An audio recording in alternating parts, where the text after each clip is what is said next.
Welcome into Get Me the Brandy. I'm Hailey Hunter alongside Jay Caufield. And Jay, it's beginning to look a lot like Christmas. We finally got some snow in the Pittsburgh area.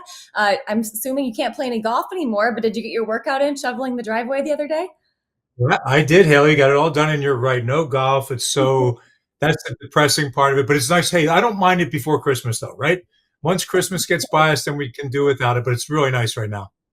Well, I shoveled my whole driveway yesterday, and I need to Very teach good. Gage how to shovel a driveway because my fiance, he's from Mississippi. So that is going to be what I'm working on this week. But I did get my workout in. But hey, it's cold outside. Yep. But somebody who's not cold right now, as you and I have talked about so much on our pregame shows, is Sidney Crosby. He's now at just 7 points back of tying Mario Lemieux for the most points in Penguins franchise history. I feel like just the other day we were talking about in the postgame show with him being 15 points back. And somehow we've already got to 5 goals, 6 points in his Yeah. last 3 games. He's playing phenomenal right now, Jay, and it's been really fun to watch. Yeah, and we've been covering it all, Haley. Right? So you've been in the studio with us, and I think it's an unbelievable number to think that somebody's going to reach that or come up and get close to Mario and what he's done.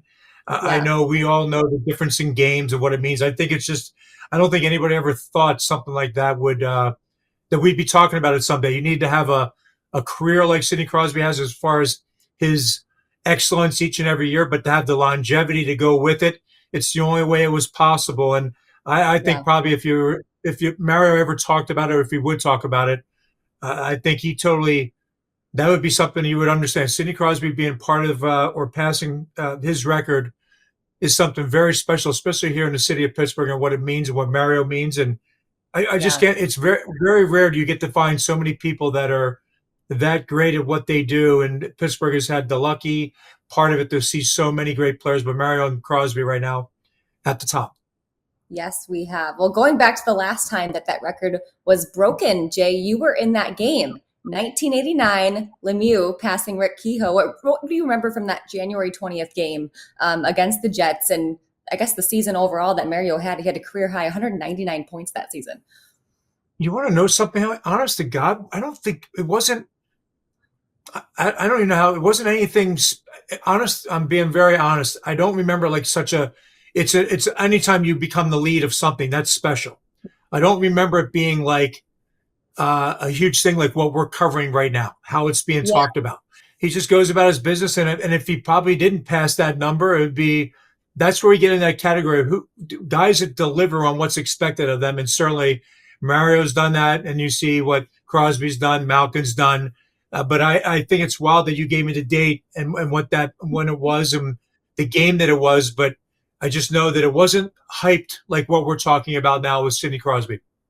you know what's interesting? That makes me think like I feel like milestones are such a big deal now. We have more Yeah. media coverage, social media. We're always talking about milestones, but yeah, compared to now, Jay, like back when you were playing, did you hear about it as much? Probably not.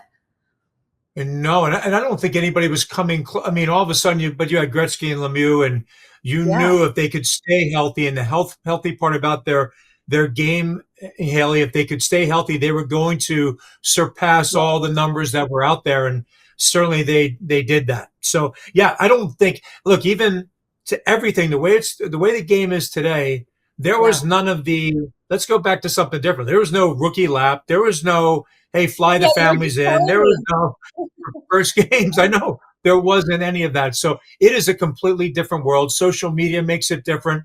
The game and the attention and trying to show the people, show the fans what players are about. There just wasn't any of that kind of thing when we were playing the game.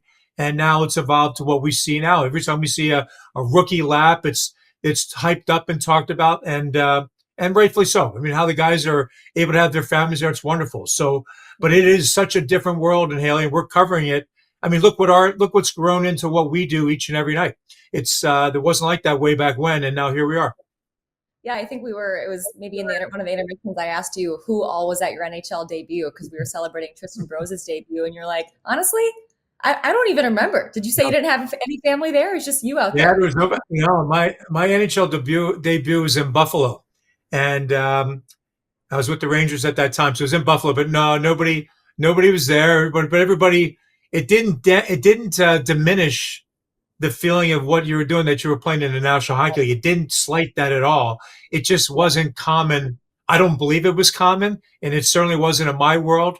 And but that's how it was back then. But I guess that it didn't diminish the moment though. But it's really cool to hear about how things have changed. Well, going back to Sidney Crosby, he's on pace right now for a career high 59 goals this season, his career high being 51 back in 2010. Obviously, most people are probably expecting him to slow down, but he doesn't look like he's slowing down anytime soon. When you look at like this milestone for him, most points in franchise history as a Penguin, compared to some of the other milestones we've recently seen him pass, why do you maybe think this one might be a little extra special, considering, he's always talked about wanting to play his whole career in Pittsburgh? Yeah, I think that one part, if you can be the phrase they want to say, one helmet guy in football that's used. If you're a one team person, it's pretty amazing and pretty special. But again, that's reserved for the special player. They're dictating when their career can end. Most players do not have that opportunity. You're told when your career is ending. So I think when you're going to who we feel is the greatest player in the world was Mario, right? So when you're going to be near that number and going by that number, I think that just alone, that story alone, and how he came there, stayed at Mario's house, all the things that were part of it. But I think being here and weathering the storm through, the good, the bad, and injuries that he's had, and I think to be here right now and realize what he's embarking on is really pretty special. And again, it's something like we don't like to talk. Like we're kind of hesitant, you and I, and because you don't want to be the one to keep saying it. You just want to let it get through. And when the day happens and he gets his record, then we can talk about it even a little bit more. But it's kind of I find it amazing though. I just all I can really say, because of all the great players that have come through here, and I'll say it, that this other part too, that you delivered on of what's expected of you. That to me sums up what Mario's about, sums up what Sidney Crosby's about. Very, very special athletes, and you usually say they don't come around too often, but to have it come through Pittsburgh twice is amazing to me. Pretty lucky. Yeah, that's for sure. That actually brings up a good point, Jay. I've been wanting to ask you. You mentioned when Mario kind of took Sid into his home. How beneficial do you Yeah. think that was for Sid to kind of have him pass the torch in such a personal way, especially with all the hype that was surrounding number 87's name? Yeah, I think, well, number one, I think, Mario, first of all, he and his wife, Natalie, their kids, wonderful. I mean, it can't be stated enough how accommodating, how nice they are, and and what they were accomplished and what they were all about. So number one, you're welcomed into a house that to me is you're with what we said is the best player to play the game. And then you look at it and he's living with them. And again, I think Mario knew what Sidney Crosby was going to mean to the Penguins. And I think excellence just attracts excellence in a sense, right? I mean, they just understand each other. They don't have to over talk about things. And Mario doesn't do that anyway. I mean, he truly does not harp on anything. He just carries himself the way he does with his stature and presence. And I think Sidney Crosby's the same way. But to learn how being a professional, what it's like, what do you need to do to prepare, and be able to have a career that's as long as it's been. I think they're the things you start to learn. But I think when you learn it from the greatest and it's passed down to Sidney Crosby about how Mario just carries himself on and off the ice, you can't Yeah. you can't put a price tag on that, right? Can't do that. No, you really can't. Well, Sid told me he can't golf too much because it affects his back. So maybe when he retires. But you and Mario golf quite a bit together, right? So I'm curious, who's better, Jay? You or Mario? Oh yeah, I'm going to give the nod. Certainly, Mario is way better than I am. That Hailey. No way. So, You like the oh scratch. yes, yes. No, Mario was. And look, I think we all have. Isn't that funny when you hear Sidney Crosby say it about his back? And we all, Hailey, you were a golfer. I mean, you played through college. You went up to Oh, the yeah. next level. About that, and we all have little quirks. But I think golf is the one thing we have left. I mean, so we have a great time playing. We're around a great group of guys. But Mario, Mario he is as smooth on the golf course as he was when he played the game. His swing is that. There's no. He's just it's fluid, right? It's a swing that you would totally appreciate. Where others, we're attacking the ball. He just goes through the ball, does everything in his same. I can't stress that enough. It's his same demeanor. He carries Yeah. it that way on the golf course, off the golf course, at meetings, when he's at the games.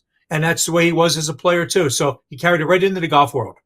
All about that consistency. Wow. Well, if you're giving him the credit for being a little better than you, then he's got to be really good. So I'll have to watch that and maybe even get to play Oh, with him Haley, you're sometime. free to. Hey, listen, Haley, truly, we're a bunch of. I'm like 7 index golfers, so you know what that means. That could be good one day and brutal the next, and you can't figure it out. That's what. But he's again, even if you're having a bad day, he's very. He's great to play with as a guy. He doesn't say much. He doesn't. He takes everything in though. He'll remind you of stuff that you have done in the past, but he's very good to play with. A great golf partner, and we have a great time when we all play. That's awesome. I love to hear that. I'm looking at the standings and the points right now. Crosby's on pace for 95 points, the most points by a Yeah. 38-year-old in a season being Adam Oates' 82 points 25 years ago. What do you think? Do you see Sid keeping up with McKinnon, Bedard, Kaprizov, the rest of the stars for potentially his third rocket this year? Well, you know what I believe it's going to be about his line mates as well and what they're doing on the power play. I think the happiness you can see when I say happy, there's a different mindset with all the players, right? A new coaching staff, a new message. And I've always felt like from the team as well as let's go back to that for 1 second. Mike Sullivan. Mike Sullivan probably needed to change as much as the players needed to change, right? So you move on. I think the fresh voice has given some of the superstars like Carlson. We've heard him talk about it. I think when you have your superstar players that are happy to be and thrilled to be going to the rink each and every day, it's showing when they're playing the game. So I think if the guys around them, Haley, are still performing at a high level, the power play stays hot. He's obviously the number one unit on the power play, and his wingers. Brian Russ is extremely important to it. And when Raquel comes back and all these guys, how they blend it in. But it's the production of the wingers. Can they finish when he's creating these opportunities? And he's also getting opportunities off of that. So it's going to be a blend of both. I mean, he needs to play the way he does, but he also needs his line mates and the guys from on the blue line to be up in the play, join the rush, make things happen offensively. And that's what they've been doing. So they continue to finish. I think he certainly is going to be, he's on the right track right now, and knock on wood, he stays the same way. It's pretty incredible, right? You consider the fact that he's had 3 different guys come in and out of his top line. And a lot of times a line kind of goes through some struggles when that happens. You've had Raquel, Hollander, as well as now Rusty coming back. And then actually 4 guys, Ben Kindel getting an opportunity there, and now Kevin Hayes. So pretty impressive to see that consistency from him. So excited to be back for season 2. We made it. We made it. We have some really exciting guests that are going to be joining us tonight. I have a game tomorrow, so you guys got to do it quickly. We're going to give you the inside details. If I'm in a scrum and I get to punch Sean Avery in the face, I'll sign up for that. Me too. Any day. Sometimes I have to do some tough love. It's a very different way for me to watch. 1701, here he is. Should we have unobstructed views everything? Yes, we should. Just like when we were in a season where, right, Mario Lemieux was kind of the veteran guy who had a bunch of young guys like Sidney Crosby around him. Now Sid is one of those veteran guys with all of these young guys around him. One of those guys, including Rutger McGroarty, just got the call up. Unfortunately, had to miss the first couple months of the season, as we talked about. But what have your impressions been of Rutger? He scores in each of his first 4 games with Wilkes-Barre before getting called up. He played 8 games, Jay, with the Penguins last spring, so we have gotten to see him a little bit. Yeah, I think certainly they're so high on him as a player. And you saw when he got in the game against Philly the other night. I mean, the third line was really good. Third line was solid. And it's only going to get better each and every night. So I think obviously he's a guy that has the moxie, the attitude that the Penguins need. When he comes up, he there's nothing. It doesn't seem like in moments, there's not a moment too big. And I don't think you find that in every player. So we've talked about that a lot too, Haley, over the years of working together. When you see a player that's able to handle a big moment, I think he's going to be a player that falls into that category. And just going to do his thing. I mean, success last year. We know the injury set him back, but here you are. That's part of the game. So you got to recover from that, which he's done. Now he finds himself right back into the fold. And a thing that matters is, guys are coming back from the IR. And I think when you make a mark, when you get called up, then they're not, they want to keep that. They want the youth. They want the energy, the legs. And I think that's certainly what he's going to bring each and every year. I bet that's one thing as a player like Rutger McGroarty is to keep up with the pace when you're on the Crosby line, to keep up with that pace for a full game. He's at a high level all the time. And can you keep up with that and do it over a long time? I mean, that's one thing that you have to be able to do, because when he goes and plays the game and he's defensive side, he's through the neutral zone, in the offensive zone, you have to be able to keep up. And I think that's one thing that probably all the players, young players, will find. You got to make sure that you just continue to train so you're prepared for these top 6 forwards to be ready to go for a full 60 minutes and what it means for a game when you're on the line with Crosby. Yeah, and it's a good point. You have all these guys coming back from injury, right? But then you also have a lot of young players, a long list of them right now. What do you think Rutger needs to do to separate himself? Like, what do you think his strengths might be as compared to some of the other young guys that are in and out of the lineup right now? Like Ville Koivunen maybe doesn't have as much size as a Rutger McGroarty. Right. I think it's produce, right? But you got to find a way to produce. And it's because, they'll always say, at least start to get chances. He had a couple chances the other night in Philly. It's getting chances, then get to the point where you're producing. So I think that's the one thing. And then you have to always do something that separates you, right? Separates you from the other guys. If you're not on the score sheet, how are you in your defensive zone? Again, like I said, creating opportunities?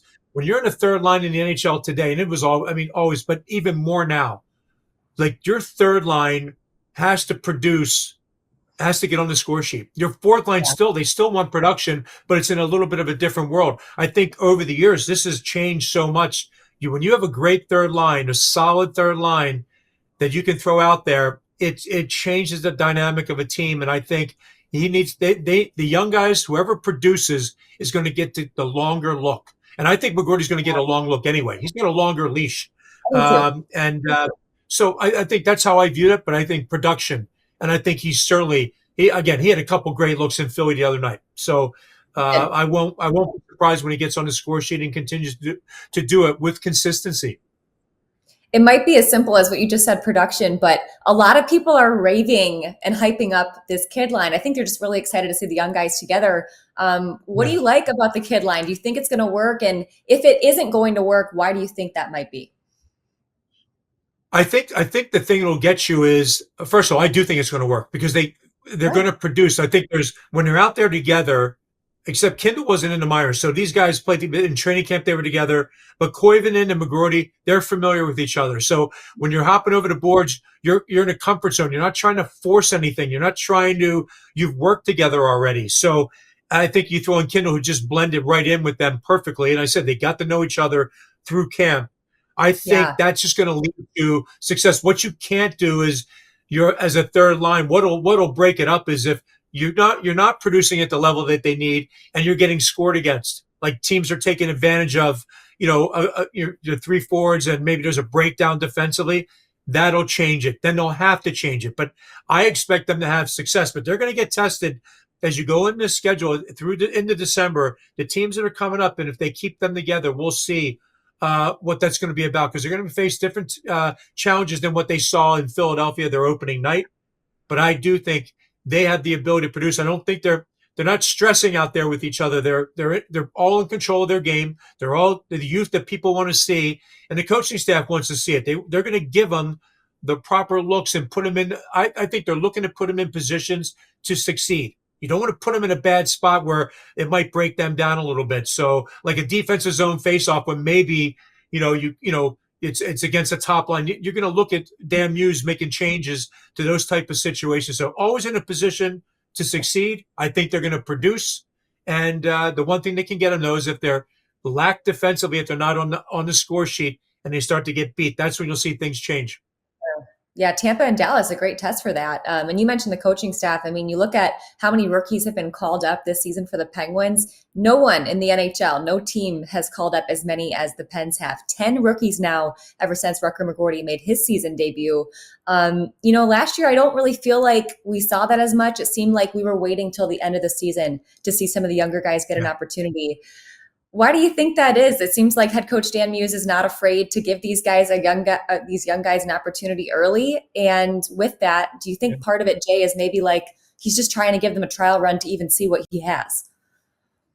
I think it's a little mixed. I think certainly the injuries right off the bat is what has dictated this to the level that it is, right? Because 3 guys out of the lineup, 3 veteran players that are out of the lineup that were producing and were key parts of the Penguins' early start.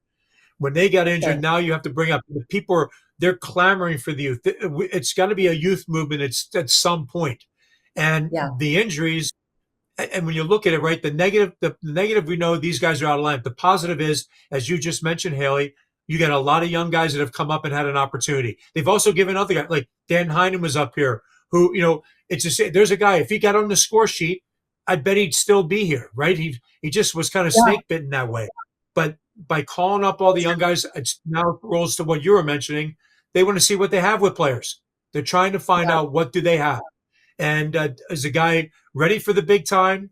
Are they ready for the moment when they get called to be on, jump on and do their thing? Are they able to do it? And I think Dan Muse, we all have liked about what we see with him, he's not like, sheltering them. You're going to watch what you're doing. The line changes, all that, but he is giving them the opportunity to jump in and jump right into the fire and play the game and see what you're about.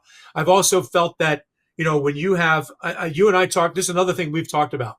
I truly believe that a young player coming up has to realize when he gets the call up, he's not going to get the 15, 16 to 20 minute night that he maybe was getting in Wilkes-Barre on the power play or maybe the PK, whatever it was, to build his minutes. He's going to get third line minutes and he's not on special teams. You got to be prepared for that. You got to keep yourself ready to go, and the game can get away from you a little bit. Ice time, the more minutes you play, the better you feel it. I think that's a key thing for guys coming up. But right now they're all excited and full of energy, and they just want the opportunity and trying to take advantage of it. You're right. That is a huge thing to adjust to. I think mentality wise too. And like you said, being ready. But with that, do you think it helps the veteran guys at all, Jay? Like when you had young guys who were hungry for minutes, hungry for opportunities, when you were playing, did that kind of motivate you at all too? Could you feel that energy in the locker room? Well, I can tell you there's 2 ways to look at it, right? The veteran players that are solid, that aren't going anywhere, that they're staples on the lineup, the top 6 forwards. The energy you get from youth is a big thing. If you're a bottom 6 player or somebody that's been, and young guys come up and they're performing at a high level, then then you become leery. It's a good thing, but you also realize that your jobs are on the line. So as much as, to your point, like I do believe it brings energy. Yeah, guys are there, the grind every day. But if you're an Erik Karlsson or Chris Letang, that's great. But if you are, Chad Clifton, Dumba, Graves on the third pair, or some D comes up, look at Ryan Shea. Ryan Shea jumps up, now he's second pair, solid, outstanding year. You've got St. Ivany waiting for his opportunity. But if you're a forward up top, and injuries have caught, the team has been bit by the injury bug, and youth comes up. Well, if they produce, that's where we go back to that thing. If they produce, they're not going to want to take that out of the lineup. So it's kind of a double. It's 2 sides to it, right? There's a great side to it, and the side is, hey, they're up here to play, and they're trying to take a position.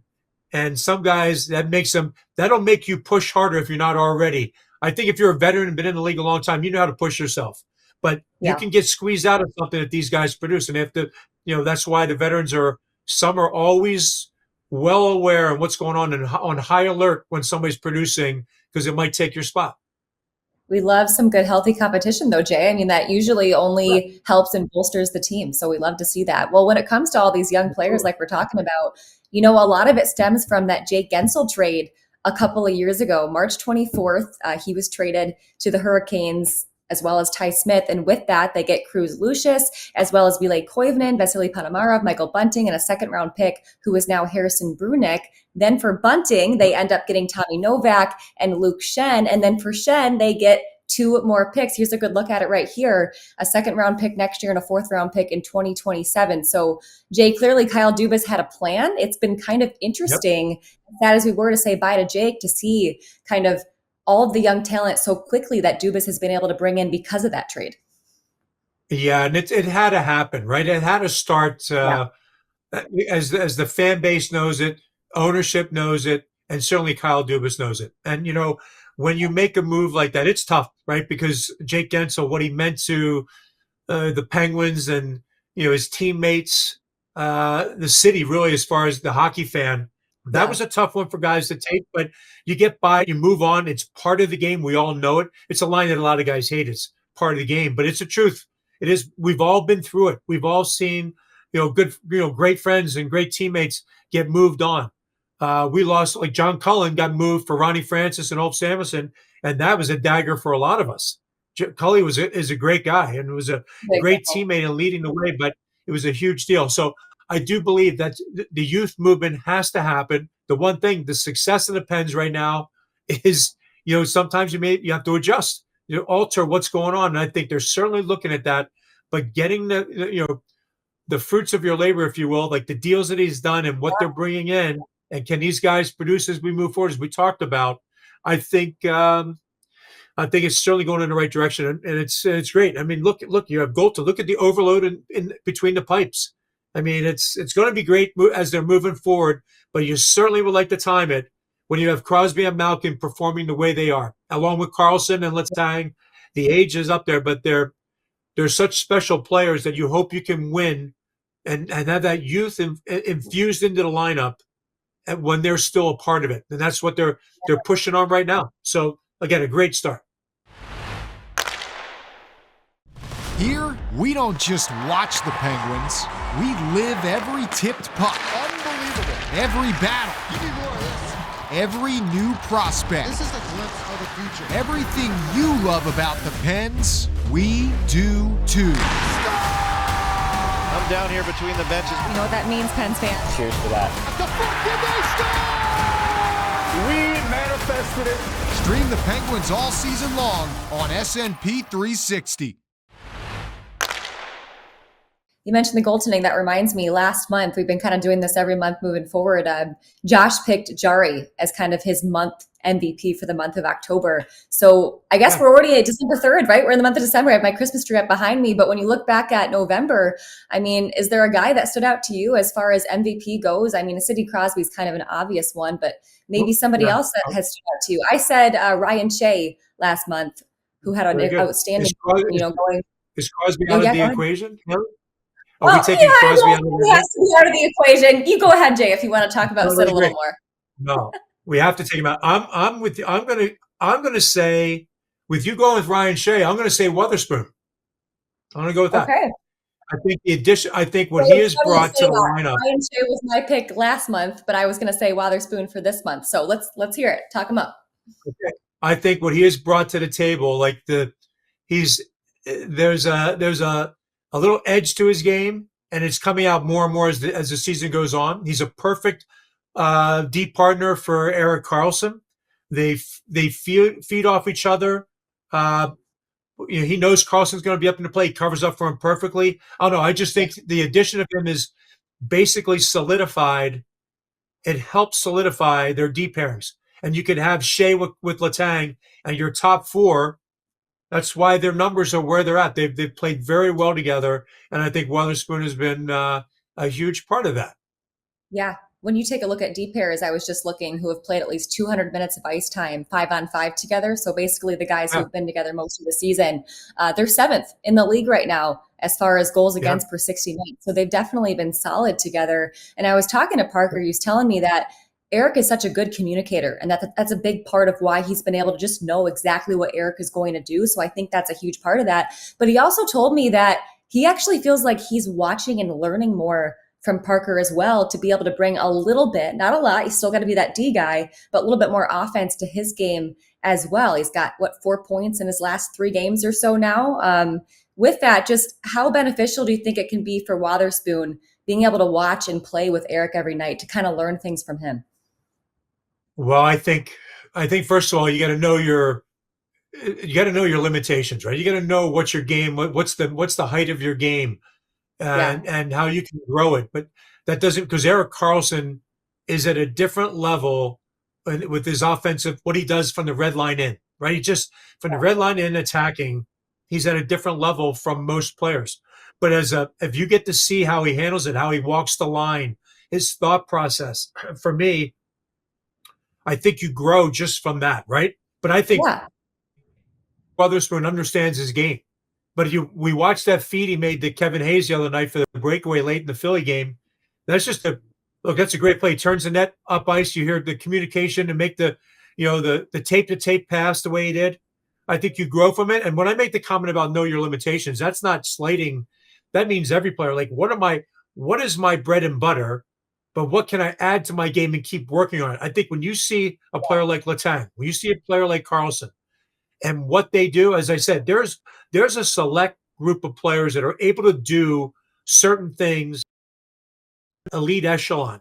Well, we're blessed when you have two of them on the right side, and Carlson's game has been outstanding this year, right? So I think you learn from it, you understand it, and you know where you need to draw the line with it too, though. But I think you always want to grow up. And I think he knows what his job is and what he's about as a player, and he's been outstanding. Great first pass, tough to play against, works phenomenal with Carlson. There you go. He's earning his money each and every night just by what he's doing as a top pair. So with that, my November MVP pick, that's going to be Erik Karlsson for me. You just mentioned how great they've been as a defensive pair. Really the first 2 months, I would say, for Erik Karlsson. But what is working so well with Carl right now, Jay? Why was he maybe a little bit struggling a little bit last season, but now it just seems like there's no hesitancy. He seems more comfortable out there. Yeah, I think, look, you know what, Hailey?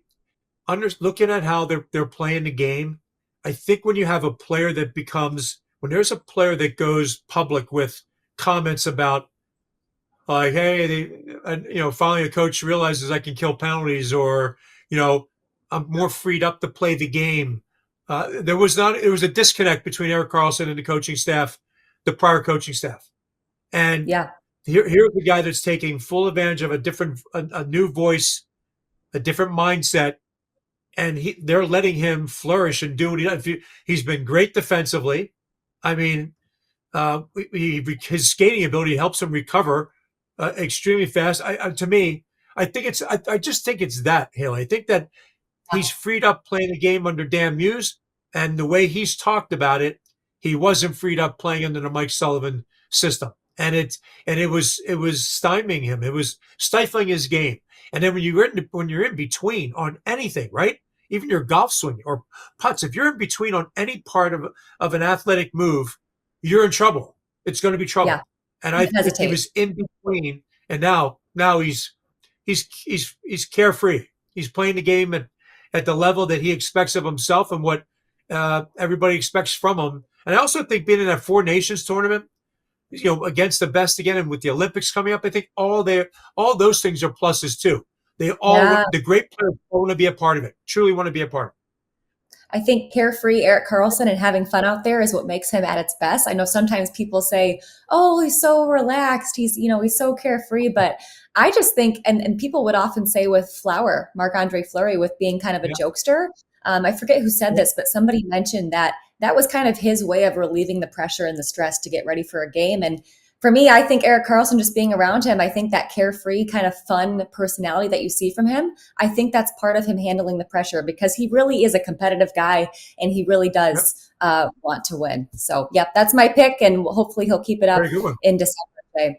Our weekly look back. I agree with your comment there, Hailey. I agree with that totally about you need something to take the pressure, in any way you can. I totally agree with that. It's a great point. Yeah.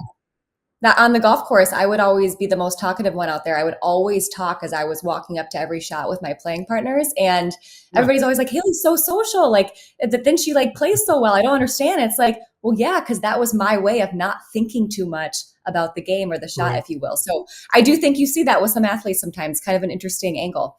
But okay, let's get into some cup combos, Jay. This is something we do every week as we look back at the 10-year anniversary of the 2015-2016 Stanley Cup Championship. This week in Penguins history, the Pens defeated the Sharks 5-1. I know you remember this, which was their first win in San Jose in 18 years. Let me say that again.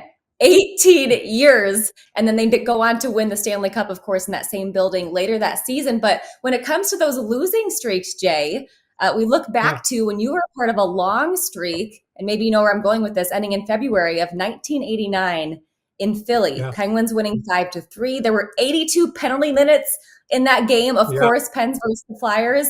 Had been 42 games, 15 years since the Pens beat Philly in Philly. You were a part of it. Yeah. How good did it feel to finally get rid of those losing woes where you're from in Philly? Yeah. So, the part about that, so I wasn't part of the long run. So when I got here, it was a big talk when I got here. I got here in 88, right? So I wasn't a part of all, there was a handful of guys that were part of a lot of the games. You So I watched wasn't it. part of it. You could feel it though, right? Hell, like it was a talk everywhere. I believe the DV radio show was there. They were doing their little dance on, before the game, everything. It was a big, big talk. But I do remember when we won and what the excitement, first of all, playing in Philly in the Spectrum, it was nasty. It was kind of a nasty atmosphere. And they started off with, they always played Guns N' Roses, like Welcome to the Jungle when you came on the ice. It was a great song, to be honest. But I remember all of that. I remember the feeling of it. But I remember when we did get the win, that it was, everybody was relieved about it. It was great to be a part of that win and be on that side of it. I couldn't imagine if you went through years and years of it. But for us, it was a great thing and great to be a part of. I love playing in the Spectrum. But being there as a Pittsburgh Penguin was even better. Loved every moment. You know what, Jay, that kind of brings me to, we're kind of hyping up this Pens Flyers, physicality every year with the rivalry. But you kind of mentioned, I think it used to be a little bit more physical, didn't it? I just mentioned how many penalty minutes in that game. Have you seen the game soften up a little bit since you used to play the Flyers? It's way different. I think the the fighting part is picking up a little bit more, but it's way different. I mean, it's a way different game, and obviously, most would say for the better. The speed, the skill level of the youth, the young player coming into the game. But when Mario was playing, truly, and it was, I mean, he had to get through multiple players. They were always on the attack. He was a big body. 6'5" and could skate, is so graceful with what he did. But they had to get after him. It was a different game. And even like when your father played, it was a different game even from the years. So to me, yeah, it was a nasty game. It was tough to get in front of the net. It was tough between like in the high slot. If you came across the middle, you had to be well aware. You can't just drift through the middle of the ice. I mean, there was a nastiness to it that's not in the game today, and that's a better thing. If you have a young child playing the game today, you're much happier about that. They're out there playing a game of hockey. It's a great sport, the best sport, really. It has a mix of everything, but I do feel much different. And like I said, when we would go into Philadelphia had, believe me, if it got to be 3-0, Hailey, it wasn't a quiet. It got to be 2-0. It wasn't a good. It became different. As soon as it was 2-0, it was a different game. And they had 5, 6, 7 guys that were fighters who could all fight. So it was a different world that way. Yeah. And to live through it, to go through that era of it was a unique time. And it's every moment, you kind of love every moment about it. But when you look at it and where the game is at today, I think it's probably better if you have a child, if you have a young boy or young girl playing the game, you're happy that the game, that a lot of that stuff is out of the game, and now you're just out there playing hockey and be ready for whatever comes at you. Growing up in our basement, we had a whole mini stick set up, and my dad, there was a picture framed of him in a fight. He's been in a couple fights for the Penguins, and you can actually look him up on YouTube. It's really weird for me to see because my dad is such a softy, kind guy to me. But there was this picture of him getting in this nasty fight, and the refs are trying to pull him off a guy. I forget who it was. But I used to always cry downstairs when I would walk past it because it made me so upset. But to your point, Jay, yeah, when my dad and you were playing, it was definitely a different game. Have you showed your kids some of your fights? What do you think of your fights? Are they out there on YouTube? My kids have grown up. They both play basketball. We have never really, I mean, even with what I'm doing now, we don't really ever talk too much about, anything. They're pretty, they're like you. They're tough about it. They're proud of whatever you did. And, like you're proud of your dad. My daughters are Cheryl and Madison, both. Like I said, they were tough basketball players. I love watching them play that. And they appreciate and respect what the game, they appreciate and respect what every player that made it to a level, what you had to do. I think that's the one thing that they get here. They understand the grind and the drive that it takes to be successful. And I talked about that with you because, again, my girls played basketball. One was at Carnegie Mellon, one was at Allegheny College here. And to play basketball, it's a grind every day, right? You play, you can relate to that, but it relates to all sports. And my daughters appreciate that and respect that, and they accept the good and the bad. Believe me, there's good fights, there's bad fights, and you got to just roll with it. But I think the one thing they always know, you better show up. You just have to show up. Like if you're expected to do a job, you need to show up and do it. Otherwise, you will get replaced. Understand that part of it, and they apply it to everything they do. And I think just like you do. Jay, what fight were you most nervous about? Does one come to mind, or do they all kind of lump together? No, you know what? They all were.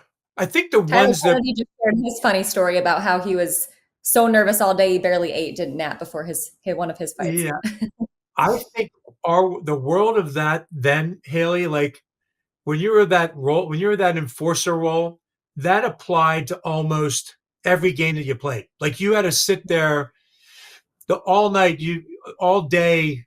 Really, you kind of went through it, your morning skate and then your pregame meal. As soon as you had your pregame meal, the fun was over in a sense. Like you literally had to change, like it's a grind that way. And I think everyone, I think the ones, Dave Brown in Philly, he was a big, 6'5", 6" lefty.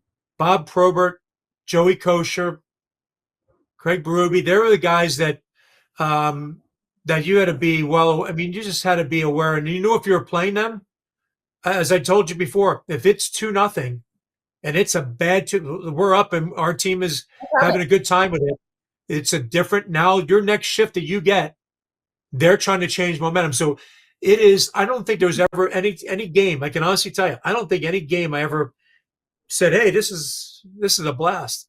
This is so much fun. I mean, you're literally sitting there going, hey, we all want to score goals too. You like to all have that moment.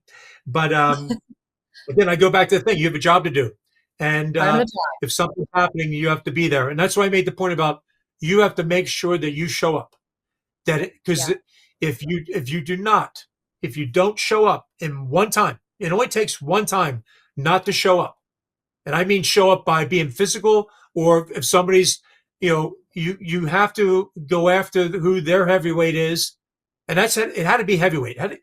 You had to go after their heavyweight if it was going the other way. And if somebody's connected, you had to address it. So again, if you don't show up one time, you're as good as gone in this game. And you have to understand that. And Boko Imama certainly has that mindset, as he was just called up to the Pens. It'll be interesting to see how long they keep him up in Pittsburgh. A lot of people were thinking, is this a strategic move with the Flyers game being more physical? But you look at the month of December, Jay, it's kind of busy. 12 games in the first 23 days of the month. And then you look at the last couple of months, a little more quiet. I think there was, 2 games in an 11-day span when the team went to Sweden. So is this a good thing for things to ramp up for the Penguins? What do you think? Yeah, it is. It is. And especially everybody knows what's ahead in February and all that. I'm going to just quick go back to the Boko Imama thing. Go ahead. I believe, my opinion of that is he understands his role. He knows what I just talked about with you, what I'm talking. He understands that part of it. They need that in the lineup, especially if you're not getting, but that's where it's going to be interesting when players come back. How's the ripple effect? But for me, if he plays, we watched him play. Watched him play last year. Watch him play this year. You play like that. Why would you take that out of your lineup? I wouldn't take him out of the lineup. I would keep him in. And now if there's a soft game, and I say soft game, nobody on the other side. There's just nothing. There's no threat on the other side. Then you're healthy, scratch him and put somebody else in the lineup. But for me, I'd have him in the lineup each and every night until I see that there's no threat on the other side. I like the way he plays the game.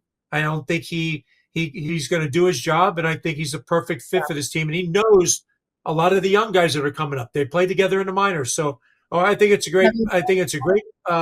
Call up, and we'll see how long they stay with him. But I wouldn't go off it if he plays the same way and he's getting minutes. No, I like what he does, and I hope they keep him here.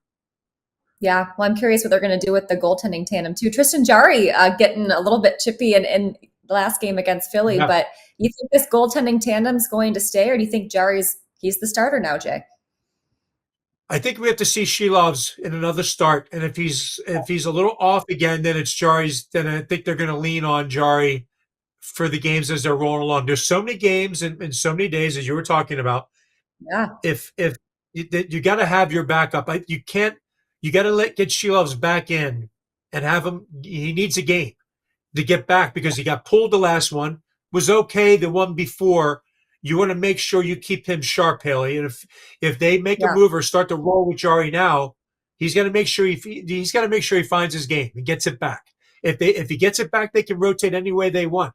But I think Jari's, if you're looking at it right now, Jari's trending up, and Shilov's is a little bit on the downside until he gets his next start and proves he's back where he was. By the way, he was let down by his team in front of him too. They didn't help him out. So, yeah. So, but they still those goals that were against them. They were making those saves earlier. That's what he's got to. I say he's got to find his game. But he's a goaltender. They have short memories. They have to. So I expect him to get one of the looks this weekend. But again, as you mentioned, Jari's the one that's trending up and doing a great job. Yeah, it's unfortunate when sometimes, maybe Jari's had the guys playing a little bit stronger defensively in front of him and Shilov's hasn't, and then maybe it starts to affect you mentally. But like you said, a couple more opportunities and then maybe they can really make that decision, especially though with this busy schedule, they're both going to get starts, Jay. I think we have some back-to-backs coming up. We've got a lot of Sunday games, which I know you love coming up, but with that busy schedule, Sunday games during the football games, with that busy schedule though, how does that actually benefit a team? Because it had to have been tough, not the best record for the Pens in November, but they really didn't have that many games. Right.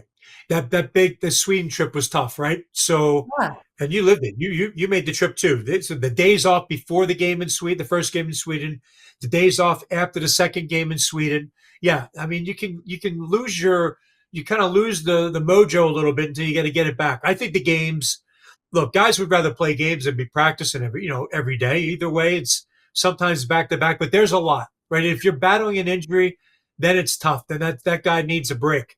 But I think when you have a lot of games, you got 3 weeks off in February, just they're going to roll. And, I think it's fine. If you're in the right space, how about we say this, Hailey?